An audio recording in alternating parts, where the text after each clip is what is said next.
Hey guys, what's going on? So today we're going to be working on the E30. I got a gimbal for my phone, so I'm just testing that out a little bit with this video. But today we are replacing the lower oil pan, and I also got a E-Way performance chip because I thought that would be fun. It was cheap, whatever. Raised the rev limiter. I don't know if it does anything else, but we're going to bang some really high red line. So why I'm replacing this? Because I absolutely smashed mine. You can see it's leaking a little. I'll throw in a couple clips from a couple days ago. So I think I lost most of my oil. This is where I hit it right here. You can see. So yeah, at least the 4 cylinders are 2-piece. So I only have to remove the lower one, which is pretty easy. I heard it's about 10 bolts, maybe a little more.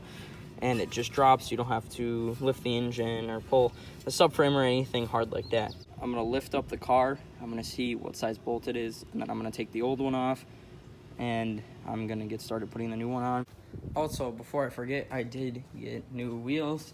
The only thing is my lug bolts are too wide for the holes, so I cannot use them. My buddy has some extra ones, so I'm waiting to pick those up before I put it on. I do have to put another tire on. I'm going to switch out this wheel because I did pop my other one drifting. On the way home it popped, and of course I'm going to pay for a tow. So I drove home like that, and then I ended up, like you saw, smacked my oil pan on the driveway as I was buying the wheels, which sucks. So I'm going to get started. I will update you guys throughout.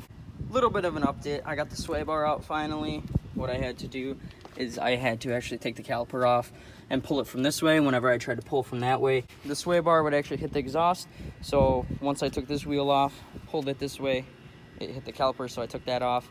And once that was off, the sway bar pulled out. I was having issues with it hitting the ground. As you can see, it's kind of really mangled, really messed up, especially on this side. So I shouldn't have any issues.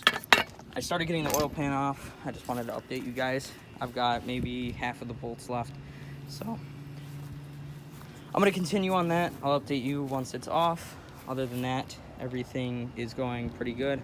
Then I'll just switch the rear wheel off, and I should be good to go. Put some oil in it, and we'll take it for a test ride.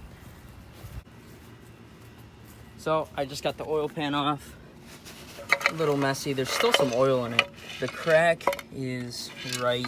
I got the oil pan on. Everything went well. Wasn't too difficult. I got the new rear tire on. So I just have to go pick up some oil. I haven't done that yet. I think I'm just gonna use some like 5W40 or something cheap. I don't know, I don't really care all that much for this car. And I actually looked, and it looked like the old lower oil pan that I took off didn't even have a gasket on it. So it was already pretty leaky. It's not a big deal. Now I gotta fill it up with some oil. My glove box is already gone, so I'm going to start taking out the DME. All you have to do is loosen these 10mm nuts. I can actually take this off right now. Pop this off, and then it'll slide out. And then there are some Torx bits to take it apart, and then there is a chip in here. All I have to do is take the factory chip and replace it with this one. From my understanding, just double check, make sure the last 3 are 175, and then you take these 4 bolts out using a Torx bit. I actually have the screwdriver back from my Xbox 360 days, but it's pretty easy. And then you will just pry off the old chip with a flathead, and then install the new chip, which is right there.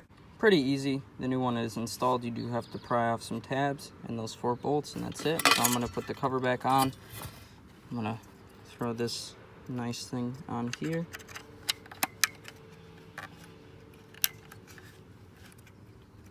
And then I'm gonna throw the cover on and throw it back in, get some oil, and we'll start this puppy out. It is fully installed and back in. Just tightened up these nuts, made sure it was plugged in, make sure everything was good. Pretty easy install. I'm gonna put this somewhere safe. I doubt I'll ever need it again, but it was so much fun. I tested everything out. It runs and drives great. No leaks. The chip works great. Did raise the rev limiter. It actually feels kind of quicker.